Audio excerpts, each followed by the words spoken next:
ഞാനിന്ന് തയ്യാറാക്കുന്ന ഒരു മസാല ചപ്പാത്തിയാണ്.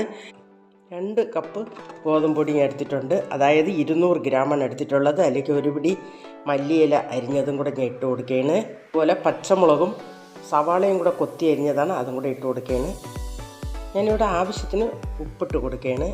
തിളപ്പിച്ച വെള്ളമാണ് ഇത് ഒഴിച്ചു കൊടുക്കുക. നല്ല ചൂടോടെ തന്നെ ഒഴിക്കുക. ഇതിലേക്ക് നമുക്ക് അല്പം ബട്ടർ ചേർത്ത് കൊടുക്കാം. 1/4 ടീസ്പൂണ് കുരുമുളക് പൊടിയാണ് ഞാൻ ഇട്ട് കൊടുക്കുന്നത്. ഇതിനി നമുക്ക് കൈ കൊണ്ട് നന്നായിട്ട് കുഴച്ചെടുക്കാം. 15 മിനിറ്റ് ഇത് നന്നായിട്ട് വെയിറ്റ് ചെയ്യാൻ വയ്ക്കാം.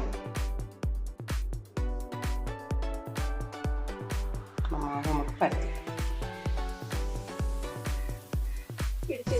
നമ്മുടെ ചപ്പാത്തി കല്ല് ചൂടായിട്ടുണ്ട്. അതിലേക്ക് നമുക്ക് ചപ്പാത്തി ഇട്ട് കൊടുക്കാം. വേണമെങ്കിൽ പൊടിക്കാൻ മതി.